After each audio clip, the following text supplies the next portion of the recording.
All right, looks like we're live. Welcome, everybody. Just wait a sec to make sure people can hear me, and then we'll start diving into some questions. I'll go through a tutorial that'll just take a few minutes that I think will be interesting and relevant to a lot of you who are selling online or who will be selling. All right, just checking the audio. Seems like it's okay.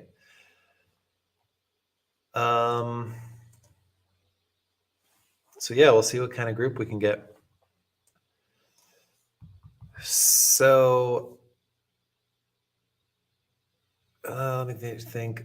Yeah, maybe as people come in. So let me start with this. I have a bookkeeping course that launches next week. Most of you who see this it'll probably be live by then. The course will be live, but it's called Bookkeeping Basics for Resellers. And I just wanted to mention it briefly today, maybe here in the beginning. And then what we're going to do most of the time is go through your questions and your answer, and I'm going to try and answer them. And I'll also go through a tutorial specifically about some different ways, some different options that resellers have to record their sales when you're using a full bookkeeping program like Quickbooks or Xero or Wave or any double entry accounting system program. So I'll start. I just barely checked my email before I started, and I got one question I want to answer real quick here. So someone was signing up for an Amazon account, and they have that tax interview that you have to go through, and you have to let them know whether you are a sole proprietor or a single member LLC or a multi-member LLC or partnership or S Corp. So that Amazon interview is specific to tax. So they're going to classify you for tax purposes how the IRS classifies you for tax purposes. So even if you are a single member LLC, the IRS still considers you to be a sole proprietor, or they treat you as a sole proprietor for tax purposes. So when you're signing up in the Amazon interview, if you're a sole proprietor or a single member LLC, you're going to put yourself just as an individual rather than a business. It doesn't mean you're not an LLC. It just means that's how the IRS treats you for tax purposes. Okay, good. Looks like the audio is good. And I keep peeking over here because I have to peek around my screen to look at my other screen. So let me just take 1.5 minutes and show you guys something as a crowd filters in. So I'm going to share my screen.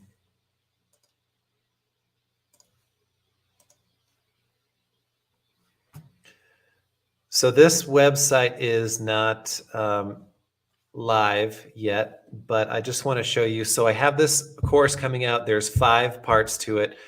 In part 1, it's really like an accounting overview. So it's a crash course in accounting. We talk about debits and credits, which I kind of see as like the code that happens behind the scenes for most of you. When you use a program like QuickBooks, but you see how you start with those debits and credits and how everything builds on each other until eventually it culminates in financial statements. So like your profit and loss statement, where you can see your total sales and all your total expenses for those periods that you're looking at. Let's just go through this quickly. In part 2, we talk all about categorizing transactions. So understanding what sales, expenses, assets, liabilities, and equity are, how to categorize transactions. And then one thing we'll touch on today, and I don't know if you can see this or if it's too small, is how to match transactions. So most double entry accounting systems like QuickBooks or whatever you might be using, this is something that has to be done in the software in order to avoid duplicates. So this is probably where most new people who are new to bookkeeping make the most mistakes. And this is actually what I'm going to dive into today, recording sales. So there's what I call the simple method, the automated method, or the manual method. I won't say anything about that because I'm going to do a tutorial here today. And then cost of goods sold. I dive into this a lot in my tax course too, but it's also even more relevant perhaps for bookkeeping, because you have to know which method you're using, and then you have to know how you're going to keep track of it. And there are various methods to keep track of it and to enter it into your books. And then what I think is my favorite part of bookkeeping is reconciling. So this is, if you want to make sure that your books are accurate, then this is what you need to be doing, because this is what ensures that what's in the books matches what is in the bank. Yeah, and then we just talk about, once you have all that in there and you have access to all these clean, accurate reports, like what do you do with that? You have these insights into your numbers, and then you have decisions to make. So yeah, that's all I'll say about that right now. So yeah, I'll put a link below if you want to come check out this course. There will be a promotional price when I launch it, but yeah, so let's dive in with a few questions, and then I'll go into more of that tutorial I was talking about. And let's see here. Yeah, feel free to drop in your questions at any time. I'm going to start going through them. Doesn't look like we have an unmanageable amount yet. So I'll just start from the top with Dan. So he says he opened a bank account for the proceeds to be funneled into. All expenses are paid out of that account. However, what happens when you're withdrawing profit for personal use and not for business use? So from a bookkeeping perspective, so if you are using a program like QuickBooks, you're going to see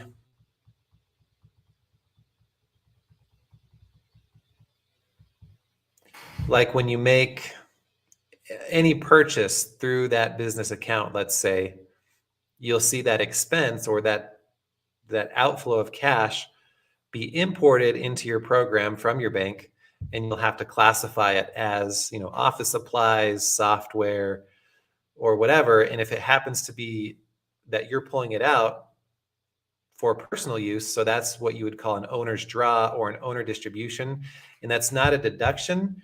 It's a reduction in your equity or your investment. So you classify it as owner distribution, which is specifically an equity account. It might have a different name, but you need to make sure that it's an equity account rather than an expense account.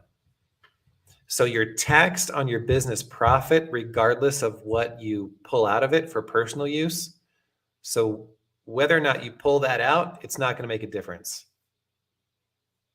And that's why it's important that you classify it as an equity account, because equity accounts don't affect your profit and loss. And that's something I talk a lot about in my tax course in Reseller Tax Academy. But let me know if that doesn't make any sense. So thanks for the question. If marketplace includes buyer paid shipping charges as unadjusted gross, should I deduct it through cost of goods sold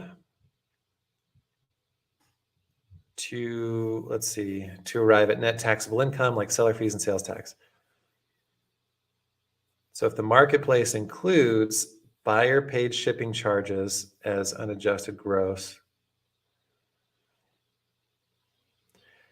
yes, so whatever the buyer pays for shipping, you'll just include that as income. You could break it out separately as shipping income if you want. But then the shipping that you pay to ship out the product, some people do include that as cost of goods sold. I would probably break it out separately just as shipping. But any shipping that you pay to when you're purchasing the product, so let's say you order it from somewhere, let's say China, and they charge you shipping and tax, that will be included in the cost of your goods sold. So any shipping you pay to get your inventory in the position where it's finally listed and ready to sell, that's all lumped into cost of goods sold. Any shipping after the fact, I typically list separately. It's not the end of the world if you lump it in there, but yeah, it's not going to make a difference for tax purposes. So Kelsey, here's an interesting one. Let's see. So profit first. So I think she's saying, how do you do bookkeeping using the profit first method? So I haven't read profit first, but I'm semi-familiar with it. I mean, it's basically, you establish multiple bank accounts in order to really just be organized and keep track of everything. And it's really got a profit focus. So you basically, you set aside what your profit is from the beginning, kind of thing. And you can tell me if I'm saying this incorrectly, rather than just like running your business and making sales and spending whatever, and then just, your profit is what it is at the end of the day. This is a more sort of proactive approach where it says like, I'm taking this 30% and that's my profit, and everything else I'm kind of going to just make work.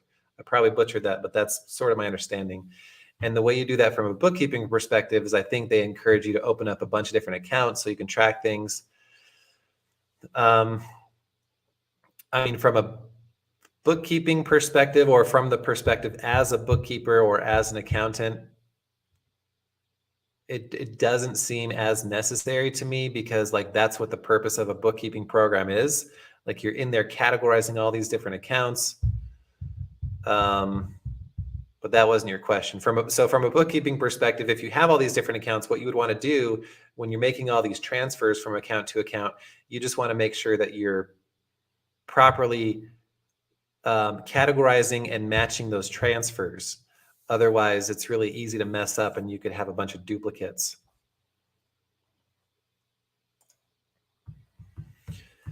Hey, Jackie says, should I be keeping track of all the shipping costs I pay? I sell mostly buyer pays shipping, but not all.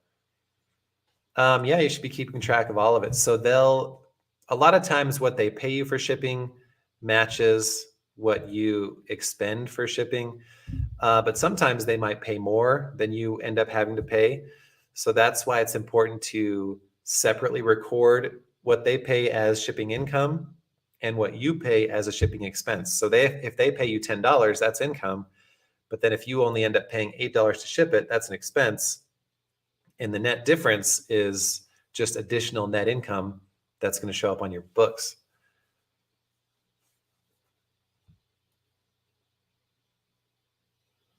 All right, we'll do a couple more. If I can catch up, we'll dive into my little sales lesson. Hey, Rodolfo. So he says, me and the wife have full-time jobs. This is year 2 of reselling. Do we need to pay quarterly taxes? So that just depends, because your day job or W-2 income all gets lumped in with any other income you earn. So the reseller income and your W-2 income, that all gets lumped together in the same bucket. And then once that's all together, the IRS says, did you pay us enough? And if not, then the answer is either to withhold more from your day job or make manual estimated payments just through the IRS website, or a combination of the two. But if you do both have W-2 jobs, it can often be simpler just to increase your W-2 withholdings a little bit. Now, if your reselling business has really significant sales and profit, then you might not even be able to withhold enough through your day job. So in that case, you'd probably want to make estimated payments or quarterly estimated taxes. It's all the same thing. I haven't been paying quarterly taxes. Oh, another quarterly tax question, because I fell behind on savings. First year doing business taxes and first year doing business in general, what should I do? So typically, if it's your first year of self-employment reselling, you're not going to be on the hook for quarterly estimated taxes. And that's just because of a rule that says as long as you pay as much as you did last year, as long as you pay an amount in tax equal to your prior year's tax liability, you don't owe any quarterly estimated taxes. And usually what that means is in your first year, you don't have to worry about it. Now, that doesn't mean you won't owe any tax at the end of the year. It just means you won't be penalized for not making quarterly estimated tax payments. Hey, Michelle. She says, my tax professional tells me to lump all my business supplies into one number, but I separate out long-term use, like a rack or table, and my short-term, like tape and bags. No, it doesn't matter. Like if you are curious and you want to track that for your own, informational purposes, that's fine. You can do that. But typically, yeah, you can just lump all that stuff in as office supplies. So what you might be thinking of is, if I buy a computer or if I buy a big desk or maybe some equipment for my business. So if they're over a certain amount, over a certain threshold, those are going to be classified as assets or fixed assets rather than like expenses that you just deduct immediately. So with fixed assets, those are not deducted immediately, and rather those are capitalized. Those are classified as assets, and those are depreciated or deducted over time. So the exception to that is if it's the IRS has what's called the de minimis safe harbor rule. So anything under $2,500, you can just deduct as an expense immediately and not have to worry about trying to decide if it's a fixed asset or not.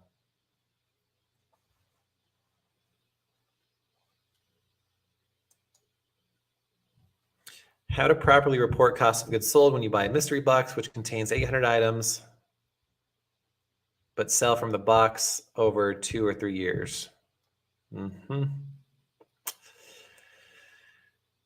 Yeah, so there are different ways you could do this. So the first thing you have to determine is, are you using the cash or accrual method for inventory? And I have a video on YouTube that dives pretty deep into how to determine that, or how to determine what you're allowed to do and which one is right for you. But assuming you're using the historically required or traditional accrual method for inventory, that just means you don't deduct your inventory until you sell it. In that case, you just have to figure out some sort of way to allocate the original cost to those 800 items. So if they're all similar and you just want to say, if you spent $800 on 800 items and you just want to say these are all worth $1, that's a really easy way to do it. If you want to go through and say, no, this one's $10, this one's $2, that might take a long time. I don't know that I'd recommend that. But yeah, there are different ways you can do it. Or if you only bought it for 5 items and the rest you donate or throw away, you could allocate the full cost you spent on those 5 items. So when eBay sends my 1099, will it include the shipping and sales tax that the customer paid as reported income?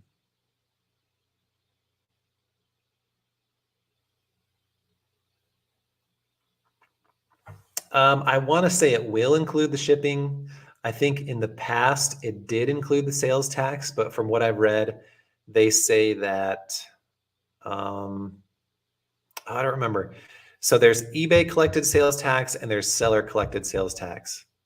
Typically, it's going to be eBay collecting it, and I think the eBay sales tax they do not report on the 1099. At least that's what they say. But if it's seller collected, then it is reported. And this could change. And I'm pretty sure that Amazon does include the sales tax. Historically, the sales tax has been included on the 1099 number. So if that's the case, you want to know that because you'll want to deduct it back out on your tax return.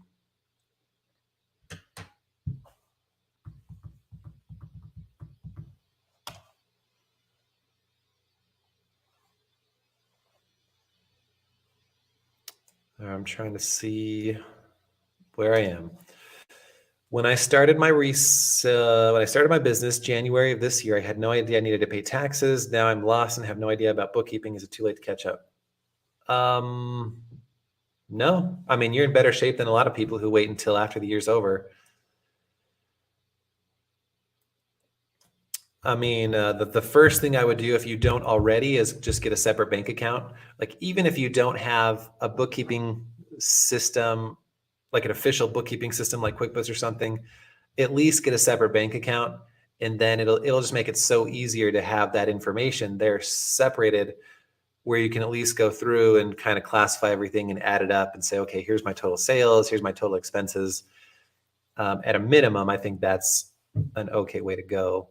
But ideally, as you grow, you'll layer on some type of more formal system, whether that be a spreadsheet or whether that be a simple bookkeeping program like QuickBooks Self-Employed or like GoDaddy Bookkeeping used to be, or whether that's a more robust bookkeeping program like QuickBooks Online. Yeah, I would just take it step by step. Don't feel like you have to do everything today. And let's see, I'm going to bookmark where I am, and I'm going to share my screen and show you guys something real quick. It'll only take, I don't know, 5 minutes.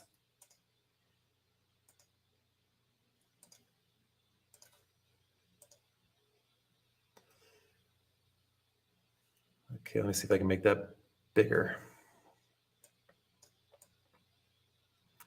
Okay, this may or may not have been something that you have wondered about, depending on where you're at. So I'm going to do this how my teachers used to do it in high school with the Scantron. You know, they move the paper down as they read. So only I'm doing it electronically. So let's talk about sales. So let's say you do have a bookkeeping program like QuickBooks. So you link your bank accounts, you link your credit cards, and it's really cool because throughout the month, as you have cash come in or as you have cash go out from your expenses, those transactions are all imported into the program or into QuickBooks, and then you just go in and you classify those. So you say, okay, this is sales, and you say this is office supplies or accounting fees or whatever, all business related. And that's how the transactions make it into your books. The problem is, as you know, that so let's say I just call this sales platform, but let's say this is Poshmark. So Poshmark, let's say last month you had gross sales of $1,000, and I think Poshmark takes out 20%. So there's platform fees of $200. So what you see imported into your program is only this $800. So you're not seeing the complete picture. So then what do? So in what I call the simple method, you simply record that $800 as sales. So on your books, when this number right here is imported, you just hit the drop down and you click Poshmark sales. You might have to create that account title, but it's a sales account. And then you'll only show $800 as sales on your books rather than the full 1,000, but we're just going to say that's okay for now. And then let's say you had other expenses. I mean, this could be multiple, but I just lumped it all into one of $300. So for that period, when you run your profit and loss report, you'll show a profit of $500. So this is actually okay. If you're like, you know, I know there's fees taken out of that, but it doesn't change my end profit, so I'm okay with that. The problem is you're probably going to get a 1099 that shows the full $1,000 right here.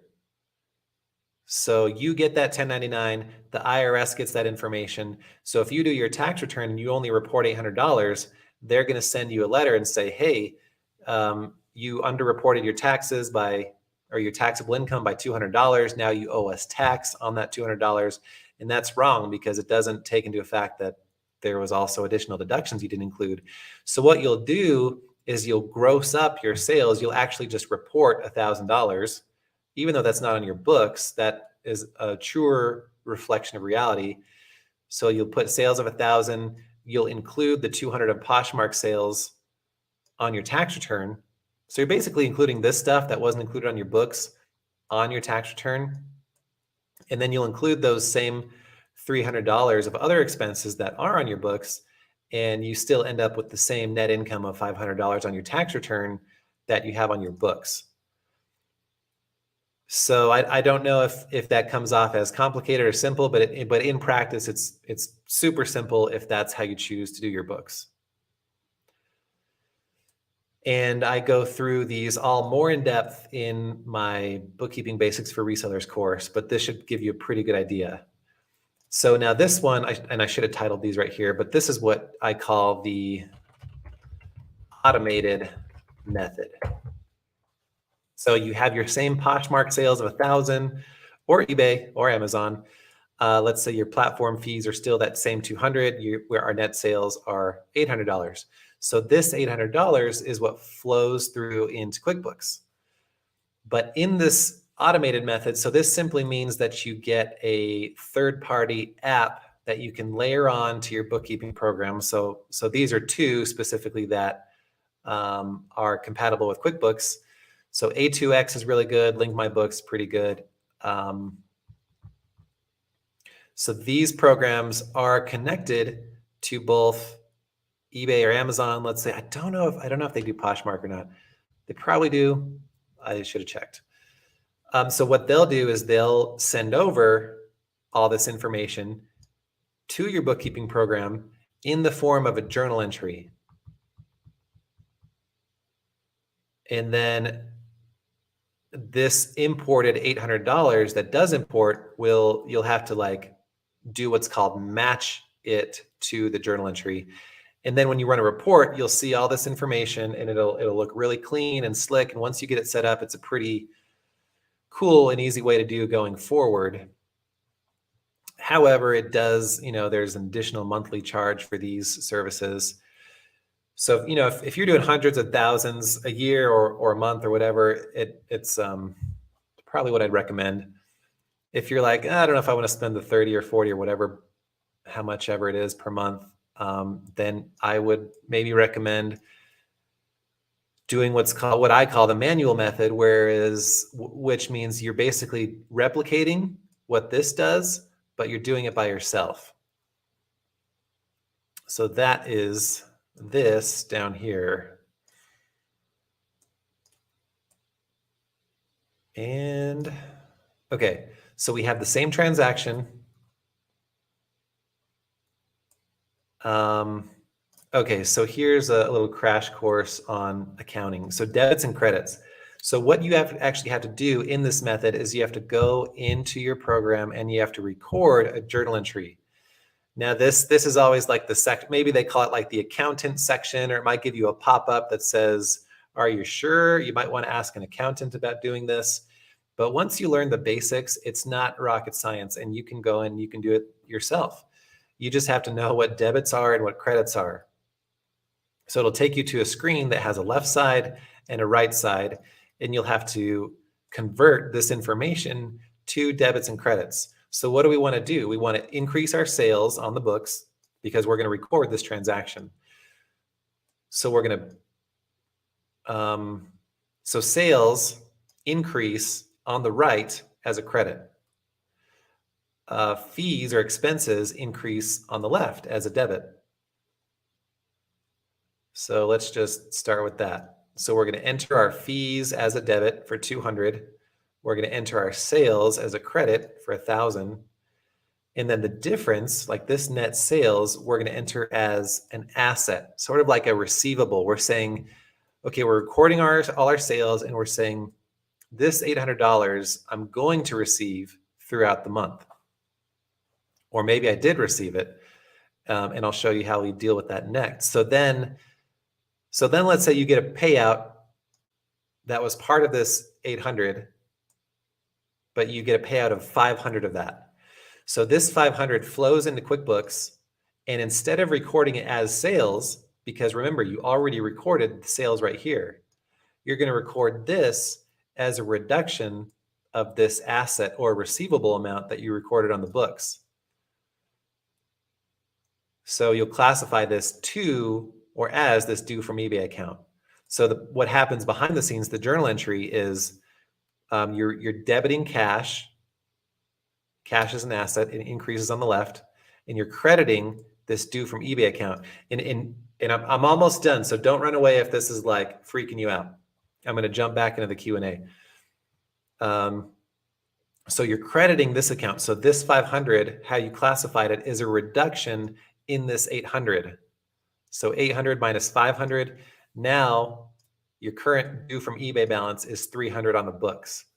So I dive further into this in my course, and you might have to, this is something you might have to watch twice. I had a few people go through the course And one person watched it twice, and she was like, so much of it clicked because the first time it could be new for all of you. It could be brand new, and you're just like, this is a foreign language. Like, what is this? But then you go back the next time, you're like, oh, I think I actually get it. And this is for the people who want to, get into QuickBooks and not just have it become overwhelming and just have it get super messy. I mean, that's what happens a lot of times because people aren't familiar with this stuff. So that's what I call the manual method. I'm going to pop out of there. I'm going to go back to answering your questions. And if you have questions on any of that stuff, let me know. All right, I'm going to go back to Michael where I left off. And we've gone 30 minutes. I don't think we'll go too much longer than an hour, but we might. We'll see. So Michael lives in a small studio that doubles as storage space and my office. Can I take 10% off my rent or more? Yeah, questions are fine. So you can take advantage of the home office deduction if you have a space that you use regularly and exclusively for the business. So then there's two parts to that. So let me see.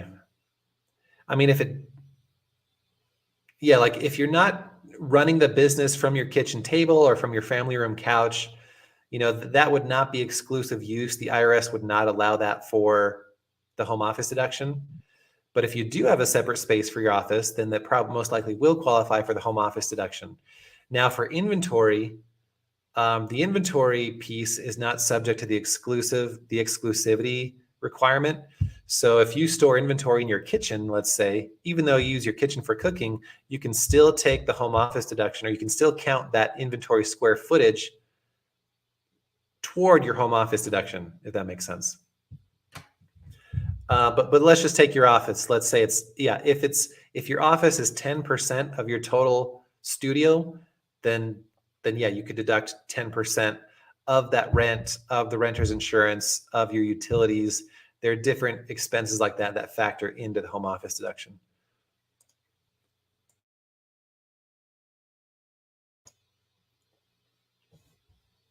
Selling things from my private collection, not making a profit. However, these items are sold on places like eBay. How do I report this? Yeah, a couple things here. So one thing is, are you just doing it as a hobby, or would you like to make a profit? So the IRS says if you're not selling to make a profit, then you might have a hobby. Some people think hobby income is not taxable, but hobby income is taxable. So I mean, yeah, I don't want to I go really deep into that in my Reseller Tax Academy course. But what I'll say is typically if you are not making a profit, the IRS doesn't care if you don't report that, but it's only going to benefit you if you do report that, because if I'm selling things at a loss through my business, that loss can offset other income that I might have from a W-2 job or from other sales. So it's only going to help you from a tax perspective. And I've got, if it's personal items and you're like, well, how much can I deduct from the original cost? I've got a YouTube video on that called How to Deduct Personal Items that might be helpful. Hey, Josh. All right. Missed quarterly tax payment this year because I simply forgot. Is there a free and easy way to automate quarterly payments? Good question. So you can check out EFTPS, so EFTPS.gov. I'm pretty sure you can automate on there. I mean, it's kind of maybe it's better now, but when I've tried to use it, it's kind of clunky. They send you a PIN that takes forever, so you can sign up. Honestly, I haven't dealt a lot with automated payments. The easiest way that I recommend, or that I think is the easiest, is just to go to irs.gov/payment. And you can just go on there and make a payment in just a couple minutes. I don't think you can automate. That's more for like one-time manual payments, but yeah, maybe check out eftps.gov.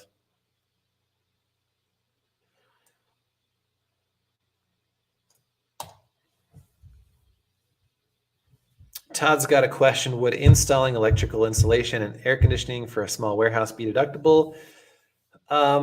Yeah, sort of. So typically when there are improvements, like significant improvements like that, that's going to become part of the overall cost of the warehouse itself. And it'll add, yeah, it'll increase the tax basis of the warehouse that you depreciate over time. So it might not be a big deduction short term. It's something that you have to recover over years and years.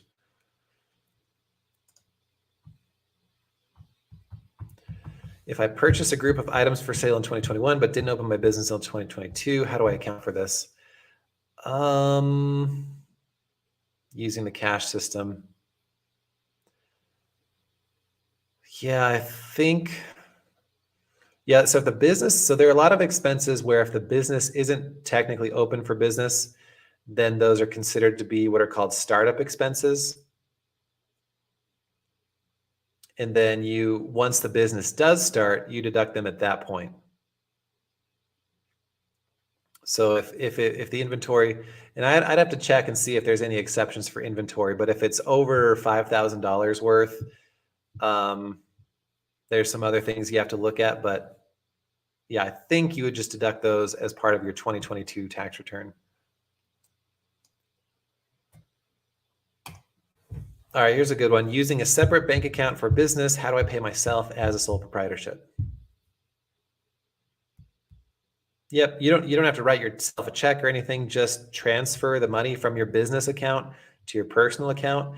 And then if you're using bookkeeping software, you'll just classify that as an owner's draw or an owner distribution, as long as that it'll be a reduction in your equity. So make sure you record that to an equity account.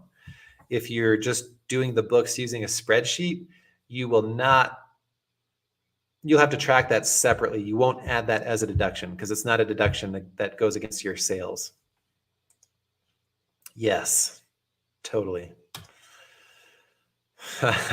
Oh, no, I didn't mean Scantron. I meant overhead projector. Man, I'm glad you caught me on that. The overhead projector. Whoops. Another word we haven't heard in years.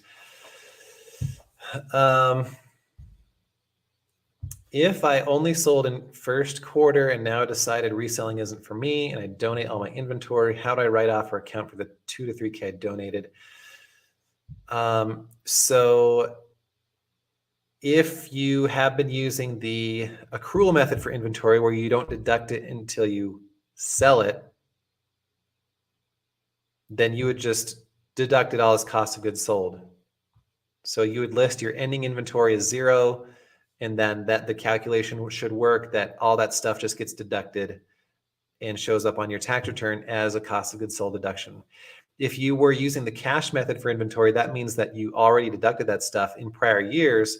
And if that's the case, you wouldn't do anything.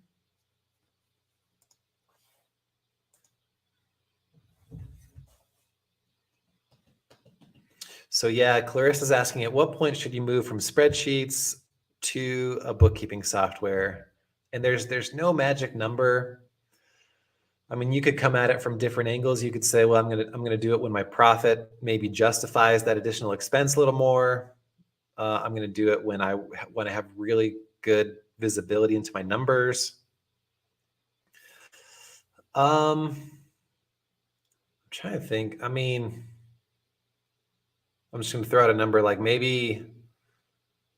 So I mean, if you have sales of like 10,000 a year, I might not say to get QuickBooks Online. I mean, you might want to start with a simple bookkeeping program like QuickBooks Self-Employed, which is a lot simpler because it doesn't have asset or liability or equity accounts. It's really just profit, loss, kind of like GoDaddy if you're familiar with that.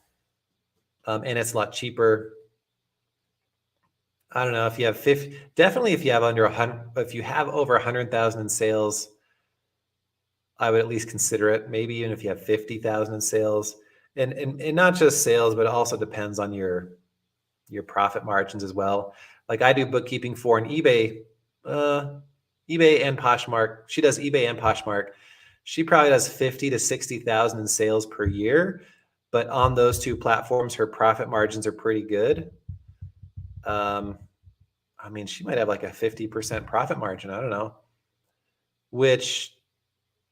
and she likes having that visibility into the numbers. So for her, it's worth it.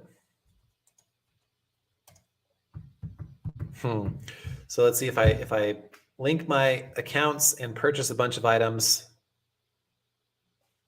thought those accounts to resell, but they don't resell this year. How do I go about making sure my cost of goods sold is correct in QuickBooks?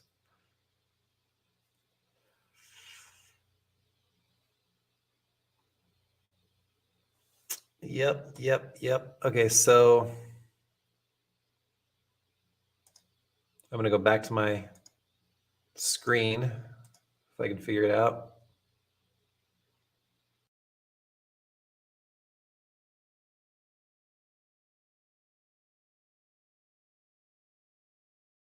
Shoot.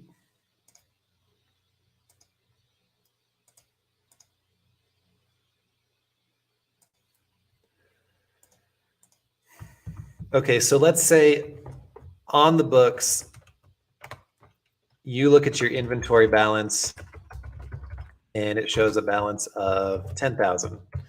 So throughout the month, let's say you go out and you make inventory purchases and those transactions flow through to the books, to your program.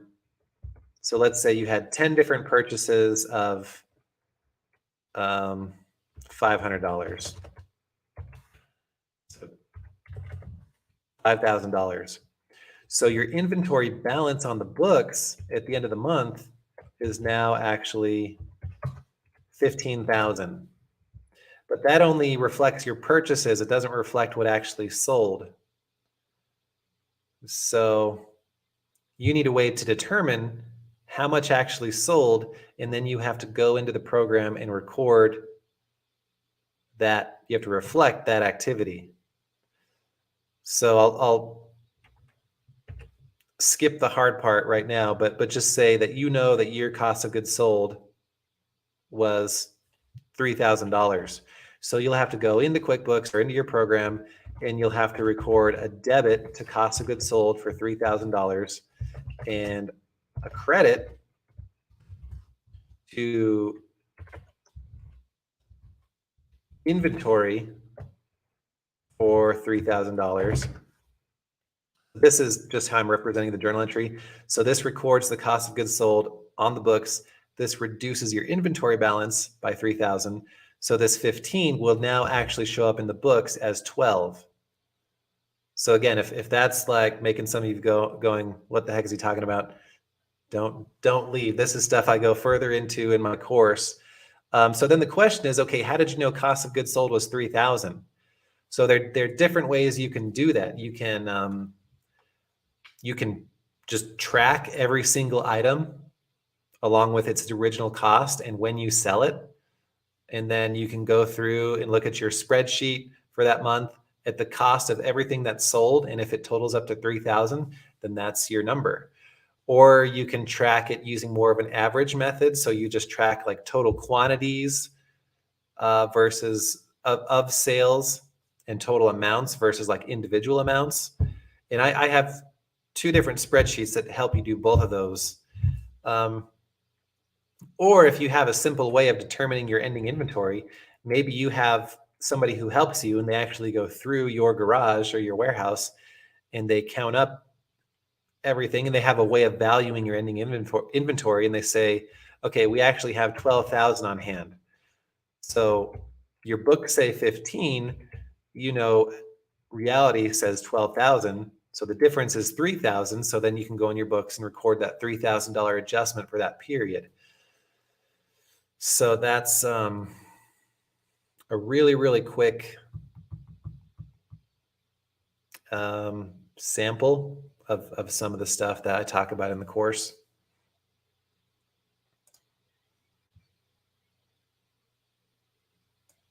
All right, I'm just finding where my next question is. This might be related to what I just said. So I have a spreadsheet with each item I sell with a column for cost of goods sold, fees, shipping, the price, the sale price, and then it calculates my profit after all that. Is that good enough for tax purposes? Yeah, probably, because then you could just total those all up for your total sales, total cost of goods sold, total fees, total shipping. I mean, that's good enough for that piece. You'll still probably have other non-inventory related expenses. So like subscriptions for listing software, or shipping supplies, or things that might not be in those columns. You'll just want to make sure you have a way to layer those on top of all that. But that's a really good start. Yeah, college accounting classes. The first one wasn't that bad. It makes all the kids think that they like accounting and want to go into it. And then the second one is like, okay, I hate this. And yet here I am. You are unlocking. Yeah, right.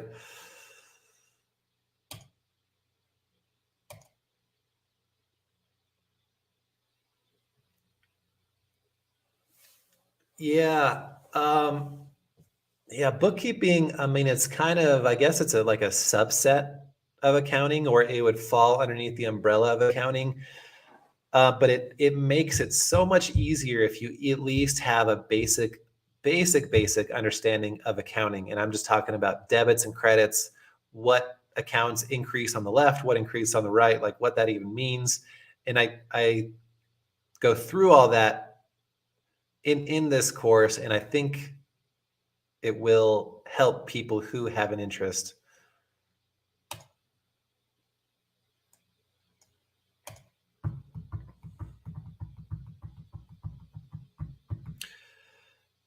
So to close, so an LLC is typically set up with your Secretary of State, and you can just go into their website, and you might be able to do it online. A lot of times you have to download like a 1 or 2 page form, like a dissolution form that you send in. They might charge you $10 or $50, I don't know. And then you can start a new one as well through that same Secretary of State. Although, yeah, you might have legitimate reasons for doing that, or maybe you can just use your current LLC for. I mean, it depends on what you mean by saying for taxes. So I'm not 100%. Yeah, your W-2 withholdings will count toward your reselling profits. So a lot of us are used to getting refunds. So let's say every year, usually I get a $5,000 refund. I'm making this up.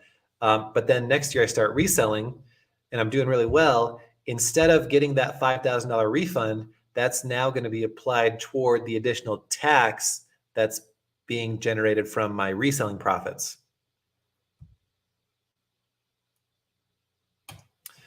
Flea markets and yard sales. I still write receipts, but it's gotten hectic. Is there an easy way to do this?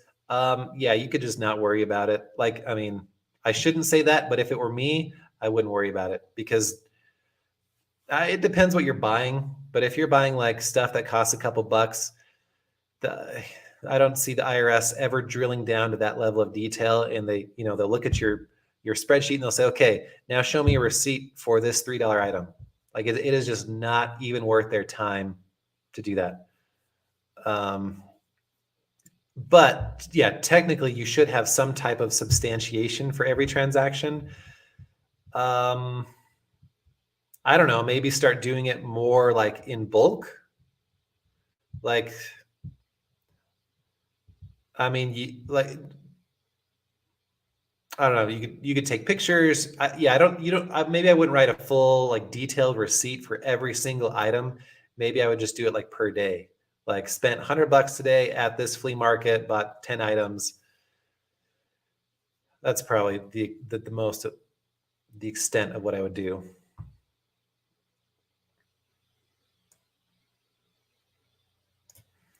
All right, how to deduct buyer. I think I maybe answered this one. Maybe related. How to deduct buyer paid shipping on eBay if unadjusted gross income is lumped in.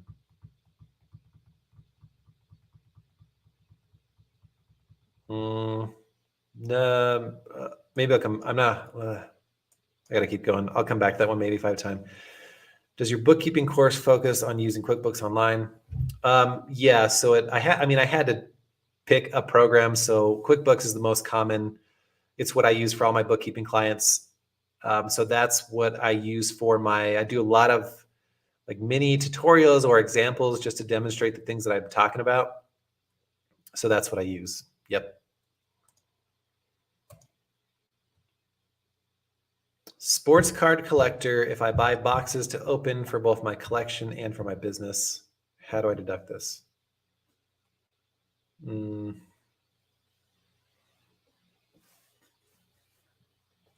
Yeah, so you buy like a box of cards. Some of them you keep for your own personal collection. Some of them you keep for your business. So if you spend $100 on a box of cards, you'll just have to allocate that $100 to the business piece and the personal piece. There may not be a perfect way to do that. I mean, some ways are probably better than others, but if you had 10 different people do it, 10 different CPAs do it, they would all do it slightly differently. So I wouldn't stress about, just do what you think is reasonable.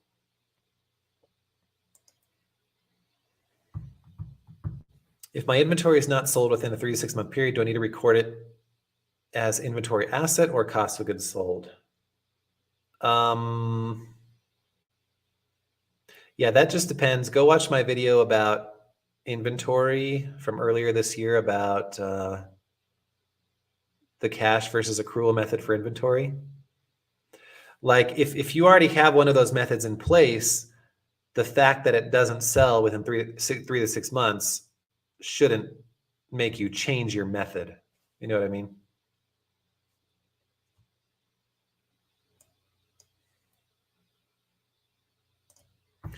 Can you write off interest that accrues on a credit card purchases, for example? So yeah, inventory or interest that so if I have a business credit card or a card that I use specifically for business, any interest associated with that will be deductible for tax purposes. All right.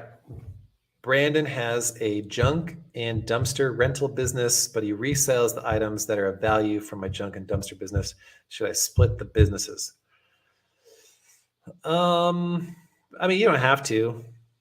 I think typically if they're like really distinct business activities, the IRS might want you to, let's say you're a sole proprietor or a single member LLC, they might want to see 2 separate Schedule Cs or 2 separate business schedules for those. But if you lump it all together, it doesn't matter. They're not going to say anything. I mean, I could see those as sort of related.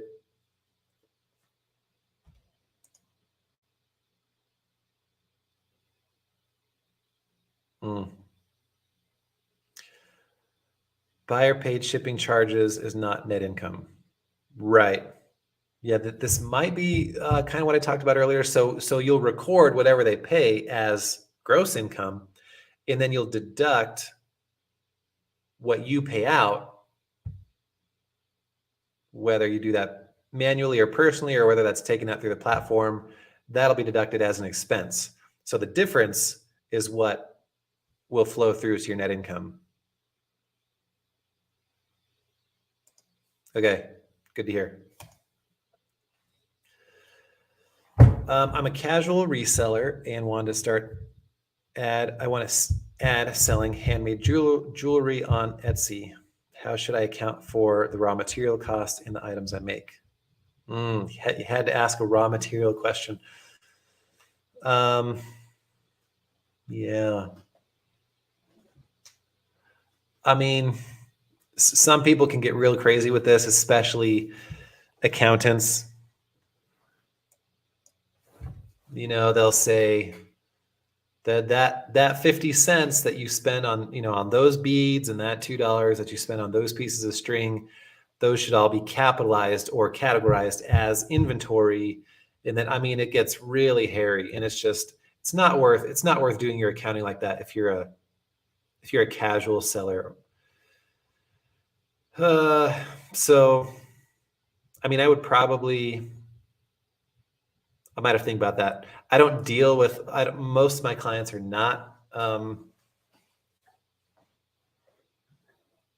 doing handmade items, I'd probably just say use the cash method for inventory and just deduct it all as you purchase it. Yeah. Yeah, so there's not an exact answer for all of this stuff. There's almost always flexibility. So I just wanted to show you Paul's comment. 10 different CPAs would do differently, some tough questions. So I don't have all the ultimate answers. Just want you guys to know that, but none of my clients have ever really run into any trouble from the advice I've given. So having a reselling channel and reselling is okay on one Schedule C, but the RV business should be separate. That's probably how I would do it. I mean, you could even throw it all into the same, especially if you're a sole proprietor. Like the IRS doesn't care. They're like, they don't see any difference between your business and you. So if all your sole proprietorships or single member LLC activity, well, let me back up. I'll just say in this case, I would agree with you. So this is a good question. There's a few good reasons to switch to an LLC. The main reason, I mean, the main benefit of an LLC is the liability protection. Not everybody needs that. You know, if you're selling t-shirts, maybe you don't need that so much. But if you are selling something, or if you're growing a lot and you feel like you have some liability exposure, it's a really good move. Even if you don't have liability exposure or a lot of it, you might want to do an LLC just so you can be seen as more legitimate. Like sometimes wholesalers or certain vendors, maybe they won't work with you unless you are an LLC. So that would be a reason to do it. Another reason to do it would be for tax purposes. So an LLC can be a good stepping stone to an S Corp. Like you can't convert to an S Corp from a sole proprietorship. You have to typically be an LLC first. And an S Corp has some real tax advantages if your profit is, up past 40,000 or so. That's not a fixed number, but that's when you could start considering it. But yeah, those are some of the reasons that would prompt me to consider whether an LLC would be a good idea or not. I think I'm almost caught up and we're coming right up on an hour. So this is good. How do I separate my regular income, which I use the standard deduction from my eBay income? Yeah, so all the eBay stuff will go on a separate schedule of your tax return. It's that Schedule C we were talking about. So you'll have your eBay income and expenses and the profit, and then that profit will flow through to the first page of your main 1040 tax form. It'll hit your total income, and then the standard deduction will be deducted from that for income tax purposes, but not for self-employment tax purposes. So let's see here. Yeah, again, if you're watching the replay, my course is out, and I think it'll be really helpful for people who are interested in doing their own bookkeeping and in learning on how to do it and not always having to rely on an accountant. Some people have asked me, okay, now you have these two courses. Should I do Reseller Tax Academy first, or should I do Bookkeeping Basics for Resellers first? I don't know if it's going to be the same for everybody, but Reseller Tax Academy might be a little bit wider. Like I go through, I cover the different business types. I cover, how it relates to your goals. I also go pretty deep in the different types of taxes and all that kind of thing. But the bookkeeping course is very focused on just doing the books, learning how to do it. You're somebody who doesn't necessarily want to be a professional bookkeeper or spend tons of time going way deep, but you want to know enough to be effective on your own. All right, we'll do a couple more. I'll go a few extra minutes. Do I need anything after getting a tax reseller certificate to avoid paying sales tax? I cover this in the Reseller Tax Academy course too. Do I need to file any taxes other than state taxes? So yeah, this is a question about reseller certificates, sales tax. So when you get a reseller certificate, you can typically avoid paying sales tax on the inventory that you purchase, because the government says, well, you're going to eventually collect sales tax, so it doesn't make sense for you to pay it too. You don't have to pay it twice. But in order to get that reseller certificate or have that sales tax exemption, you have to first register for a sales tax permit. You have to have the authorization to collect sales tax. Even though most of us don't collect sales tax because the platforms do it for us, they still make you jump through that hoop. And they still make you jump through the hoop of filing sales tax returns either every quarter, maybe every year, because you have that sales tax permit. And when you file that sales tax return, you're pretty much going to just list the sales that were collected, the sales tax that was collected in your state typically, but then you'll also list that same amount as a deduction. So the result, the net taxable income is going to be zero. So it's going to basically be going to be a bunch of zeros, but that's sort of the hoop you got to jump through to have that reseller certificate / sales tax exemption. So new inventory just bought would go under cost of goods sold, even if I didn't sell it yet. Yes, only if you use the cash method for inventory, which means you deduct it when you purchase it. That's the simple method. If you're going for simplicity, you might have less insights into your books. What I teach in the course is, I teach you about that option, but all my examples use the other accrual method for inventory, which is what I call the historically required method before a few years ago. So if you're using that more traditional method, you would record inventory as inventory, which is an asset. So this question, it just depends. You always got to ask the hard questions, Paul. Just kidding. Yeah, so this won't affect for the most part, it will not affect your federal income taxes. But if you move from, I don't know, I'm in Utah. If you move from Utah to Arizona, let's say on July 1st, then I'll have to report 6 months of my sales activity to Utah and the remaining 6 months of my sales activity to Arizona. So you'll just have to split it out on 2 different state returns.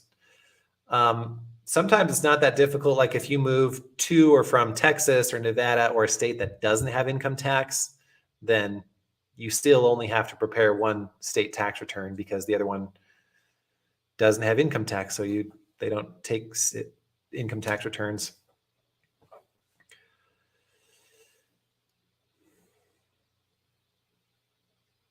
There you go. It's a very good course. Much appreciated for that feedback. Yeah, hit that like button, people. Appreciate that support. If we do the course, is there a way to show you how everything is set up to make sure things done? Yeah, so I forgot to tell you, as part of the course, this will be a little bit different than what I've done before, but there's going to be a Facebook private support group specifically for the bookkeeping piece. And I think, it's kind of an experiment. So it'll be free for the first 6 months, maybe more as part of the promotion I'm doing next week. But after that, it's going to be a modest annual fee because I think it'll get a lot of activity and I think you'll get a lot of value out of it. Instead of having to sit on hold with QuickBooks, which I just really feel bad for my clients when they if they're doing their own bookkeeping and they're calling QuickBooks. First of all, they don't have a very good understanding of what they're doing. And on top of that, a lot of times whoever you are able to get a hold of, they don't have a very good understanding of what you're doing or what's going on in your books. So then, you have two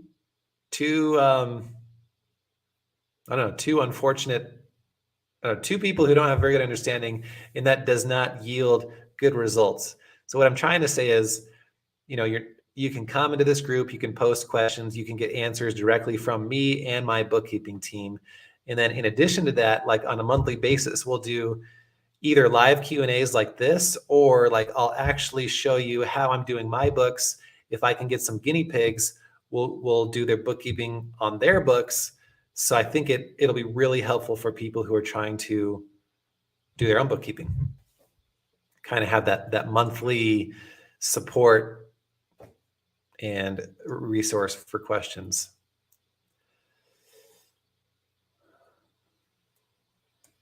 All right. I'll just do a few more.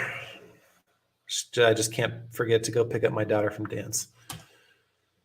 Why does my QuickBooks say 64K taxable income when my profit says 42K? I would need a little more information on that. It depends what version you're using and what you mean by taxable income. I don't know if you mean sales, or if you're using like QuickBooks Self-Employed, where it actually like tells you on the sidebar like what your taxes are. See, this is a good question for my support group. So we could actually take this one live and go, I could log in and we could look at it and we could tell everybody what's going on and then maybe even fix it.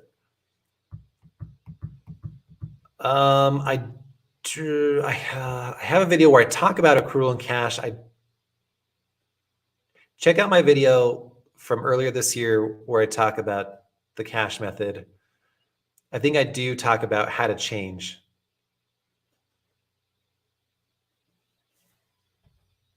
And if I don't, let me know. I for sure talk about it in my course, but I think I mentioned it in that video too.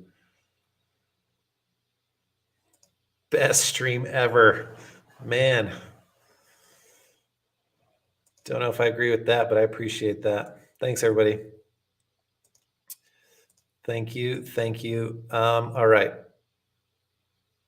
This is the last one I can see. Maybe this is the last one I'll do. All right.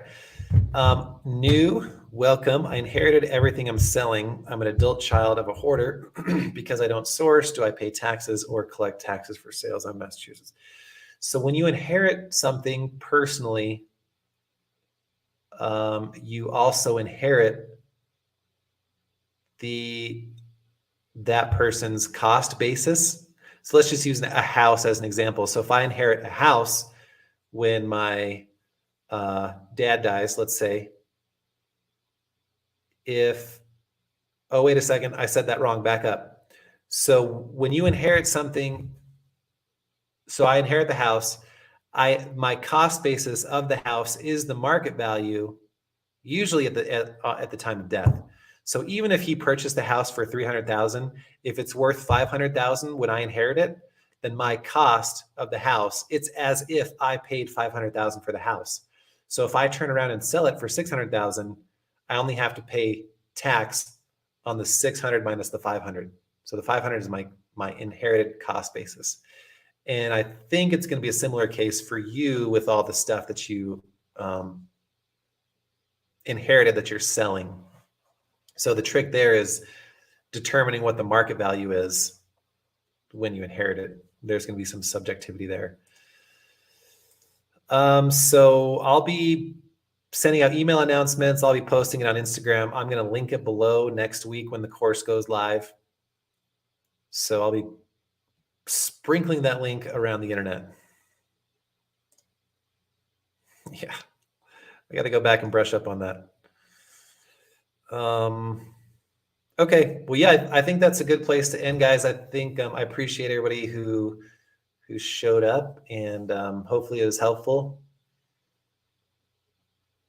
It's summertime right now as of this recording. It's typically when people are not thinking about taxes or bookkeeping, and yet it is the best time to think about those things because it's a lot harder around holidays, around the new year, crazy tax stress to pull all that stuff together. So if you have any questions, just shoot me an email, shoot me a message on Instagram, and we'll do this again sometime. Thanks, everybody.